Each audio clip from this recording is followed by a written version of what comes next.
June 2 ஓட current affairs மொத்தம் 10 questions இருக்கு. டிஆர்டிஓ எல்லாருக்குமே தெரியும். Defence research and development organisation. இவங்க என்ன பண்ணுறாங்க அப்படின்னா ஒரு ஹை கேலிபர் பாம்பை வந்து டெஸ்ட் பண்ணுறாங்க. ஓகேவா? என்ன அப்படின்னா சக்ஸஸ்ஃபுல்லாக ஒரு ஹை கேலிபர் பாம்பை டெஸ்ட் பண்ணி முடிக்கிறாங்க. இந்த டெஸ்ட் வந்து எந்த இடத்துல வச்சு நடக்குது அப்படின்னா, இப்போ டிஆர்டிஓக்கு நிறைய இடத்துல அவங்க வந்து லேப்ஸ் வந்து வச்சுருப்பாங்க. ஓகேவா? ஒரு 52 லேப்ஸ் வந்து இந்தியாவில் வச்சுருக்காங்க. அந்த மாதிரி ஹரியானாவில் டெர்மினல் பேலிஸ்டிக் ரிசர்ச் லெபார்டரி அப்படின்னு ஒரு லெபார்டரி வந்து வச்சுருக்காங்க.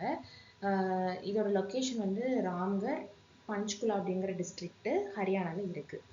ஓகேவா? Conducted under supervision of Indian air force.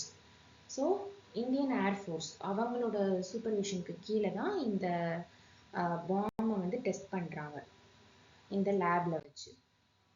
இப்போ டிபிஆர்எல்லை பற்றி பார்ப்போம். டிபிஆர்எல் வந்து ஒன்றும் இல்லை, டிஆர்டிஓவோட ஒரு லேப். இதில் வந்து என்ன அப்படின்னா வார் டைம்லலாம் வந்து நம்ம இந்த பாம்பை ஹை கேலிபர் பாம்பை யூஸ் பண்ணுறதுக்கு அதை வந்து டெஸ்ட் பண்ணிட்டு இருக்காங்க. அவ்வளோதான். ஓகேவா? இதுலேருந்து என்ன மாதிரி கொஸ்டின் எக்ஸ்பெக்ட் பண்ணலாம் அப்படின்னா ஒரு ஹை கேலிபர் பாம்பு டெஸ்ட் பண்ணாங்க, அது எந்த ஏஜென்சி அப்படின்னு கேட்பாங்க. அது வந்து டிஆர்டிஓ. டெஸ்ட் லொக்கேஷன் எங்கே வச்சு நடந்தது அப்படின்னா ஹரியானாவில் இந்த டிபிஆர்எல். அப்புறம் எந்த இடத்துல இந்த டிபிஆர்எல் இருக்குது, எந்த டிஸ்ட்ரிக்டில் இருக்குது அப்படின்னா பஞ்ச்குலா. செகண்ட் டாபிக் வந்து இந்தியாவோட ஃபர்ஸ்ட் ஸ்கை கேஸ்ட் சிஸ்டம் பற்றி சொல்லியிருக்காங்க. ஸ்கை கேஸ்ட்னா ஒன்றும் இல்லை, ஃப்ளைட் வந்து இப்போ டேக் ஆஃப் ஆகுது. டேக் ஆஃப் ஆகி வந்து போயிட்டு இருக்கிறப்போ மிட்வேல வெதர் வந்து ஃபெயிலியர் ஆகுது. அந்த டைமில் வந்து கண்டிப்பாக ஃப்ளைட்டை வந்து தரையில் லேண்ட் பண்ணி தான் ஆகணும் அப்படிங்கிற ஒரு சுச்சுவேஷன் வருது அப்படின்னா அந்த டைமில் நம்மளால் ஒன்றும் பண்ண முடியாது. இந்த ஸ்கை கேஸ்ட் சிஸ்டம் மூலமாக ப்ரீவியஸாகவே வெதர் எப்படி இருக்குது அப்படிங்கிறது எல்லாத்தையுமே வந்து ரிசர்ச் பண்ணிடுவாங்க. இது வந்து நிறைய கண்ட்ரீஸில் இருக்குது. 18 கண்ட்ரீஸில் வந்து இந்த ஸ்கை கேஸ்ட் சிஸ்டம் வந்து வச்சுருக்காங்க. இந்தியாவில் இப்போ தான் வந்து நம்ம அதை இனிஷியேட்டே பண்ணுறோம். ஓகேவா? ஸோ அட்மாஸ்ஃபியரில் எப்படி நம்ம வெதர்லாம் எப்படி இருக்குது அப்படிங்கிறத வந்து ப்ரீவியஸாகவே நம்மளுக்கு சென்ஸ் பண்ணி சொல்லிடுவாங்க. வெதர் ஃபோர்காஸ்டிங் எல்லாமே. இந்த ஒரு இதை யார் இனாக்ரேட் பண்ணுறாங்க அப்படின்னா வந்து ஜிதேந்திர சிங். ஓகேவா? மினிஸ்ட்ரி ஆஃப் எர்த் சயின்ஸோட மினிஸ்டர் தான் வந்து ஜிதேந்திர சிங். இது எந்த இடத்துல வச்சு இந்த டெஸ்ட் நடக்குது, இந்த டெஸ்ட்டில் இதை இனாக்ரேட் பண்ணுறாங்க இந்த ஸ்கை கேஸ்ட் சிஸ்டம் அப்படின்னா Indira Gandhi international airport new டெல்லியில் வச்சு இது பண்ணுறாங்க. இந்தியா தான் 19th கண்ட்ரி இதை வந்து இன்ஸ்டால் பண்ணுறதுல. ஓகேவா? அடுத்து ரெண்டாவது வந்து எங்கே இதை பிளான் பண்ணியிருக்காங்க அப்படின்னா உத்தரப்பிரதேஷில் ஜீவர் ஏர்போர்ட் அப்படின்னு சொல்லிட்டு ஒரு ஏர்போர்ட்டை இதை பிளான் பண்ணியிருக்காங்க. இதில் டெக்னாலஜிஸ் எதெல்லாம் யூஸ் பண்ணுறாங்கன்னா radar wind profiler, சோடார், microwave radiometer, ஜிஃபாஸ் அப்படின்னு சொல்லிட்டு ஒரு 5 டெக்னாலஜி வந்து இதில் யூஸ் பண்ணியிருக்காங்க. இதில் என்ன மாதிரி கொஸ்டின்ஸ் எக்ஸ்பெக்ட் பண்ணலாம் அப்படின்னா இந்தியாவோட ஃபர்ஸ்ட் ஸ்கை கேஸ்ட் சிஸ்டம் வந்து எங்கே இனாக்ரேட் ஆயிருக்குன்னு கேட்பாங்க. IG airport new Delhi. இது வந்து எத்தனாவது கண்ட்ரி இன்ஸ்டால் பண்ணுறாங்க அப்படிங்கிறது கேட்கலாம். 19th 1920 அப்படின்னு இருக்கும். ஸோ நம்ம ப்ராப்பராக 19th அப்படிங்கிறத போட்டுருணும். செகண்ட் ஸ்கை கேஸ்ட் ஃபெசிலிட்டி எங்கே வரப்போகுது, இனிமேல் தான் பிளான் பண்ணியிருக்காங்க. எங்கன்னா உத்தரப்பிரதேஷ் ஜீவர் ஏர்போர்ட்டில். அடுத்து தேர்ட் டாபிக் வந்து நேவல் ஸ்டாஃப். இதோட வைஸ் சீஃப் வந்து இப்போ ரீசெண்டாக சேஞ்ச் பண்ணியிருக்காங்க. அது யாருன்னு கேட்டிருக்காங்க. ஸோ இது வந்து நேவல் ஸ்டாஃபில் இந்த ஹைராக்கி படி பார்த்தோம் அப்படின்னா இது ரெண்டாவது போஸ்ட் நேவியில். ஃபர்ஸ்ட் போஸ்ட் வந்து சீஃப் ஆஃப் நேவல் ஸ்டாஃப்னு சொல்லுவாங்க. So chief of naval staff யார் அப்படின்னா ஐ திங்க் கிருஷ்ணா அப்படின்னு சொல்லிட்டு ஏதோ ஒரு நேம் வரும், அதை ரெஃபர் பண்ணிக்கோங்க. Vice chief of naval staff வந்து யார் அப்பாயிண்ட் பண்ணியிருக்காங்க அப்படின்னா அஜய் கோச்சர். இவர் 48th வைஸ் சீஃப் அப்படின்னு சொல்கிறாங்க. அப்போ இவருக்கு முன்னாடி சஞ்சய் அப்படிங்கிறவர் தான் இருந்திருப்பார். சஞ்சய் வத்சாய் அப்படிங்கிறவர் இருந்திருப்பார். ஓகேவா? அஜய் கோச்சர் தான் இப்போ 48th வைஸ் சீஃபாக வந்திருக்காரு. இவர் நிறைய அவார்ட்ஸ் வந்து வின் பண்ணியிருக்காரு. இவருக்கு நிறைய அவார்ட்ஸ் கொடுக்கப்பட்டிருக்கு கவர்மெண்ட்லேருந்து. என்னென்னா நௌசேனா மெடல், அதிவிசிஷ்ட் சேவா மெடல், பரம் விஷ் சேவா மெடல் சொல்லிட்டு ஒரு 3 மெடல்ஸ். இதுல என்ன மாதிரி கொஸ்டின்ஸ்னா 48th வைஸ் சீஃப் யாரு அப்படின்னு கேட்டா அஜய் கோச்சார், 47th யாரு அப்படின்னு கேட்டா சஞ்சய். ஓகேவா. வத்சாயன், அதாவது இவரு யார வந்து சக்சீட் பண்ணியிருக்காரு, சஞ்சய் வத்சாயன் இவருக்கு முன்னாடி இருந்தவர். ஓகேவா. Headquarters of Indian Navy வந்து நியூ டெல்லி. 4th டாபிக் வந்து நம்ம இப்போ டிஆர்டிஓல ஒரு நியூஸ் பார்த்தோம்ல ஸ்டார்டிங்ல, அந்த defence research and development organisation, அங்கே ஒரு ஹை கேலிபர் பாம் டெஸ்ட் பண்ணுறாங்க அப்படின்னு சொல்லிட்டு ஃபர்ஸ்ட் ஒரு நியூஸ் பார்த்தோமா. அந்த டிஆர்டிஓவோட சேர்மன் வந்து யார் அப்படிங்கிறது தான். ஓகேவா. ஸோ யாரும் இல்லை, ராஜேஷ் குமார் அப்படிங்கிறவர் தான் வந்து அதோட சேர்மன். இதுக்கு முன்னாடி வந்துட்டு சமத் அப்படிங்கிற ஒருத்தர் இருந்தாருன்னு நினைக்கிறேன், ரெஃபர் பண்ணிக்கோங்க. இப்போ வந்து ராஜேஷ் குமார். ஓகேவா. So assigned additional charge of secretary department secretary. So இவருக்கு சேர்மன், இவருக்கு அடிஷ்னலாக செக்ரட்டரி அப்படிங்கிற ஒரு இதையுமே வந்து கொடுத்துருக்காங்க. ஓகேவா. ராஜேஷ் குமார் சிங் இவர் யாரை ரிப்ளேஸ் பண்ணியிருக்காரு, சமத்தில் Sameer, doctor Sameer V Kamath, Sameer V Kamath அப்படிங்கிறவரை ரிப்ளேஸ் பண்ணியிருக்காரு. ஓகே. இதில் என்ன மாதிரி கொஸ்டின் கேட்கலாம் அப்படின்னா, யார் நியூ டிஆர்டிஓ அப்படின்னு சேர்மன் கேட்பாங்க, ராஜேஷ் குமார் சிங்.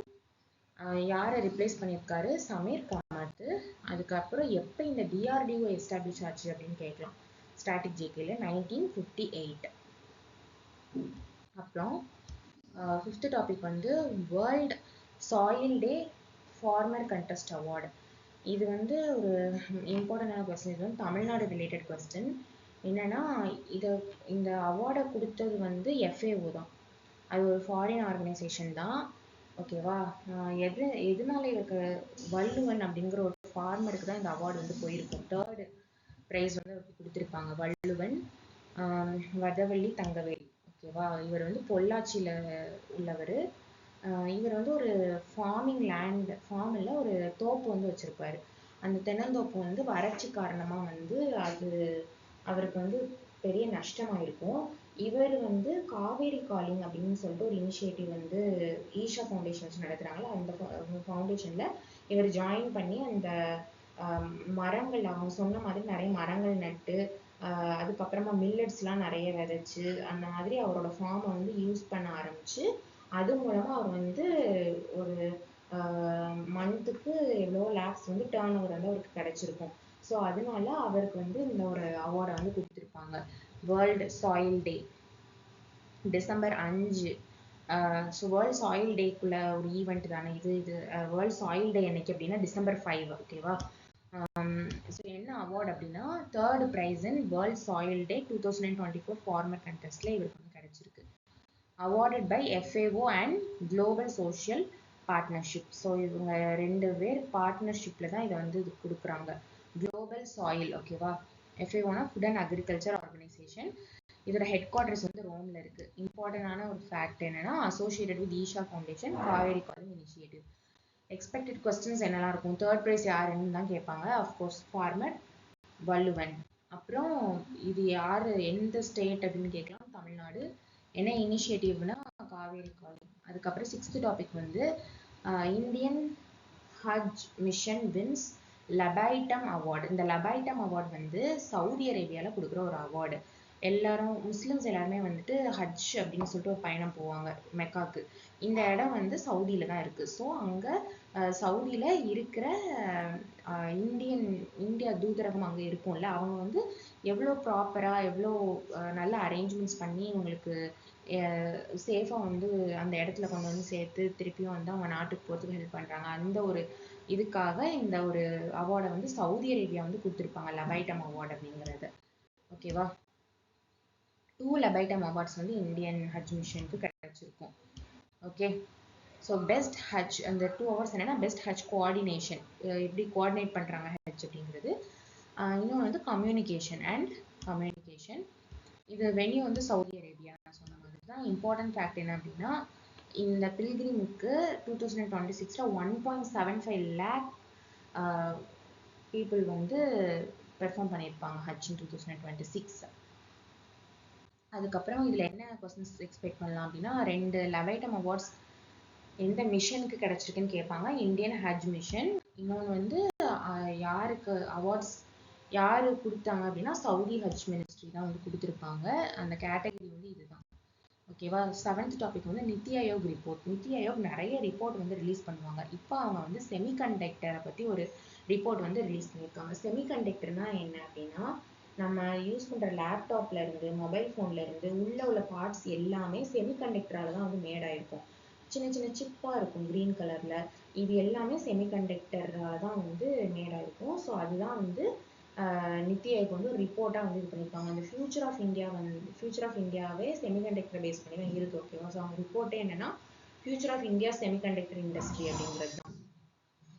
ஓகேவா. இதுதான் ரிப்போர்ட் நேமு. இதை ப்ரிப்பேர் பண்ணவங்க யாரு அப்படின்னா அஃப்கோர்ஸ் நித்தி ஆயோகோட ஃப்ரான்டியர் டெக் ஹப் அப்படிங்கிறது. ஓகேவா. Frontier tech hub. So semiconductor value chain 120 to 150 billion dollar இந்த வருஷம் கேட்கலாம் உங்களுக்கு 2035. ஓகே பார்த்துக்கோங்க. இது இது இந்த ஒரு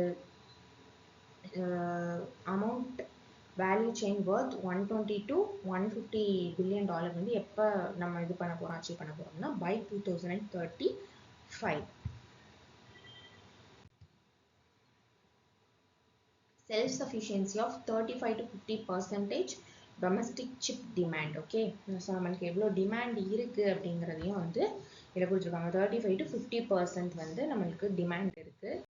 அண்ட் 5 ஸ்ட்ராட்டஜிக் பில்லர்ஸ். இதில் என்னென்ன பில்லர்ஸை கான்சன்ட்ரேட் பண்ண போகிறாங்க? பயோனியரிங், பாலிசி அண்ட் இன்வெஸ்ட்மெண்ட், ப்ரொடக்ஷன். இது மோஸ்ட்டாக கேட்க மாட்டாங்க. எக்ஸ்பெக்ட் கொஸ்டின்ஸ் என்ன அப்படின்னா இந்த ஒரு ரிப்போர்ட்டை, இந்த செமிகண்டக்டர் பற்றின ரிப்போர்ட்டை யார் ரிலீஸ் பண்ணாங்கன்னு கேட்கலாம். நித்தி ஆயோக். இந்த semiconductor value chain target by 2035க்குள்ள எவ்வளோ பில்லியன் வந்து டார்கெட் இருக்குது அப்படின்னா 120 to 150 இப்படியும் கேட்கலாம். இல்லைன்னா அந்த டார்கெட் இயர் என்ன அப்படின்னு கேட்கலாம். 2035. எத்தனை பில்லர்ஸ்னா 5. மோஸ்ட்லி இந்த மாதிரி கேட்க மாட்டாங்க. 8th டாபிக் வந்து டிசிஎஸ். நம்மளுக்கு தெரியும். ஓகே. நம்ம எழுத போகிற எக்ஸாமு ஐபிபிஎஸ் எக்ஸாம் எல்லாமே வந்து இவங்க கண்டக்ட் பண்ணுறாங்க டிசிஎஸ். இவங்களும் மிஸ்ட்ரால் ஏஐயும் வந்துட்டு ஒரு பார்ட்னர்ஷிப் வச்சுருப்பாங்க. ஓகே. என்னன்னா இந்த மிஸ்ட்ரால் ஏஐ அப்படிங்கிறவங்க வந்துட்டு ஒரு ஃப்ரெஞ்ச் கம்பெனி. டிசிஎஸ் வந்து இவங்க கூட வந்து பார்ட்னர்ஷிப் வச்சுருப்பாங்க. இவங்க வந்து சில இடத்துல வந்து ஃபோக்கஸ் பண்ணுவாங்க ஹெல்த் கேர். ஏன்னா இவங்க ஃபுல்லாகவே இந்த இன்ஃபர்மேஷன் டெக்னாலஜி தான். ஓகே. ஸோ எப்படி வந்து இப்போது ஆன்லைனில் இன்டர்நெட் சர்வீசஸ் எல்லாமே எப்படி ஹெல்த் கேர்லேருந்து எல்லாத்துலேயுமே எப்படி கொடுக்கணும் அப்படிங்கிறது, பப்ளிக் செக்டார்லேருந்து எல்லாத்துலேயுமே எப்படி கொடுக்கணும் அப்படிங்கிறதுக்கு இவங்க வந்து ஒரு பார்ட்னர்ஷிப் வச்சுருப்பாங்க. டிசிஎஸும் மிஸ்ட்ரால் ஏஐ. இது ஒரு ஃப்ரெஞ்ச் கம்பெனி. ஓகேவா. இப்போ டிசிஎஸ் வந்து எந்த ஒரு ஏஐ கம்பெனியோட பார்ட்னர் வச்சாங்க அப்படின்னா மிஸ்ட்ரால் ஏஐ. அது எந்த country? France. And first global system integrated partner. டிசிஎஸோட first global system integrated partner வந்து இந்த மிஸ்ட்ரால் ஃபோர்ஸ் தான் அப்படின்னு கொடுத்துருக்காங்க. நெக்ஸ்ட் 9th கொஸ்டின் வந்து என்ன அப்படின்னா என்ஐஎஸ்எம் அண்ட் கல்கோட்டியாஸ் யூனிவர்சிட்டி கொலாபரேஷன். இவங்க 2 பேரும் கொலாபரேட் பண்ணுறாங்க. இந்த என்ஐஎஸ்எம் என்ன அப்படின்னா ஒன்றும் இல்லை, நம்ம ஷேர் மார்க்கெட் பற்றிலாம் நிறைய கற்றுக்கிட்டோம் அப்படின்னா நம்ம அதிலெல்லாம் இன்வெஸ்ட் பண்ணலாம். கரெக்டாக. ஸோ அந்த ஒரு ஷேர் மார்க்கெட்டுக்கு ஒரு இன்ஸ்டிடியூட் வந்து ஓப்பன் பண்ணியிருப்பாங்க. இது வந்து யார் இதை வச்சு நடத்துகிறாங்க அப்படின்னா செபி தான். ஓகேவா. இவங்க வந்து யார்? கல்கோட்டியாஸ் யூனிவர்சிட்டியோட பார்ட்னர்ஷிப் பண்ணுறாங்க. இந்த கல்கோட்டியாஸ் யூனிவர்சிட்டி வந்து உத்தரப்பிரதேஷில் இருக்குது. ஓகே. இந்த என்ஐஎஸ்எம் அப்படின்னா நேஷ்னல் இன்ஸ்டியூட் ஆஃப் ஷேர் மார்க்கெட்னு நினைக்கிறேன். ஓகே. செக்யூரிட்டி மார்க்கெட்னு நினைக்கிறேன். ஓகேவா. ஸோ ஃபினான்ஷியல் சர்வீசஸ், டெரிவேட்டிவ்ஸ், இது எல்லாத்துலேயுமே ரிஸ்க் மேனேஜ்மெண்ட், இது எல்லாத்த பற்றியும் வந்து இவங்க 2 பேரும் பார்ட்னர்ஷிப் வச்சு என்ன பண்ணுறாங்க? கொலாபரேஷன் வச்சுருக்காங்க. இதை வச்சு நம்மளுக்கு அதை பற்றின ஒரு ஸ்டூடெண்ட்ஸ் அதில் போய் பார்ட்டிசிபேட் பண்ணுறவங்க இவங்களுக்கு வந்து இதை பற்றின ஒரு ஐடியா கிடைக்கும். அதில் ஒரு சர்டிஃபிகேஷன் கிடைக்கும். இந்த கல்கோட்டியாஸ் யூனிவர்சிட்டி வந்து என்ஐஎஸ்எம்மோட பார்ட்னர்ஷிப் வச்சுருக்கிறனால இங்கேயும் அந்த கோர்சஸ் எல்லாமே வந்து ஆஃபர் பண்ணுவாங்க. ஓகேவா. என்ஐஎஸ்எம் யார் எஸ்டாப்ளிஷ் பண்ணியிருக்காங்கன்னா செபி. கல்கோட்டியஸ் யூனிவர்சிட்டி எந்த இடத்துல லொக்கேட் ஆயிருக்கு அப்படின்னா உத்தரப்பிரதேஷ். அண்ட் ஃபைனல் வந்து ஒடிசா.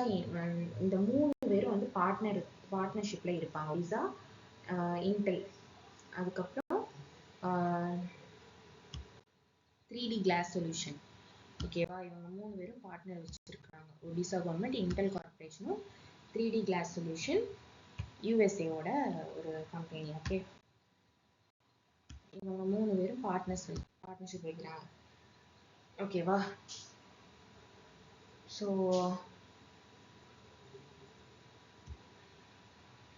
இவங்க என்ன பார்ட்னர்ஷிப் வச்சிருக்காங்க அப்படின்னா, செமிகண்டக்டர்ஸ், அட்வான்ஸ்டு செமிகண்டக்டர்ஸை வந்து இந்தியாவுக்கு வந்து மேனுஃபேக்சர் பண்ணி கொண்டு வரணும் அப்படிங்கிறதுக்காக தான் வந்து இவங்க பார்ட்னர்ஷிப் வச்சிருக்காங்க. ஓகேவா, இந்தியாவோட செமிகண்டக்டர் சப்ளை செயினை பில்ட் பண்ணணும் அப்படிங்கிறதுக்காக.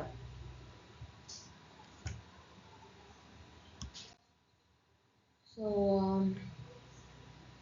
இந்த ஒடிசா பார்ட்னர்ஷிப் வச்சிருக்காங்களா, இது வந்து புவனேஸ்வர் குர்தா ரீஜியன்ல தான் இது நடக்குது. எவ்வளோ இன்வெஸ்ட் பண்ணியிருப்பாங்க அப்படின்னா 3.3 பில்லியன். ஓகே, 3 பேர் பார்ட்னர்ஷிப் வச்சிருக்காங்க. அவங்க இன்வெஸ்ட் பண்ணிக்கிறது 3.3 பில்லியன் அப்படின்னு ஞாபகம் வச்சுக்கோங்க. இதில் என்ன மாதிரி கொஸ்டின்ஸ் எக்ஸ்பெக்ட் பண்ணலாம் அப்படின்னா, இந்த இன்டெல் 3DGS இவங்க கூட பார்ட்னர்ஷிப் வச்சுக்கிட்ட ஸ்டேட் என்ன அப்படின்னா ஒடிசா. அதில் வந்து நம்ம பார்த்தோம் அது என்ன இடம் அப்படிங்கிறது. அப்புறம் எவ்வளோ அமௌண்ட் இன்வெஸ்ட் பண்ணுவாங்கன்னா $3.3 பில்லியன். அண்ட் இந்த பிளேஸ் புவனேஸ்வர் குர்தா ஒடிசாவில் ஃபெசிலிட்டி டு பி எஸ்டாப்ளிஷ்ட் வேர். இந்த ஃபெசிலிட்டி, இந்த செமிகண்டக்டர்ஸ்லாம் கொண்டு வரணும் அப்படின்னா கண்டிப்பாக ஒரு ஃபெசிலிட்டி வேணும். கரெக்டாக அது எந்த இடத்துல எஸ்டாப்ளிஷ் பண்ண போகிறாங்க அப்படின்னா புவனேஸ்வர் குர்தா அந்த இடத்துல. Okay, thank you.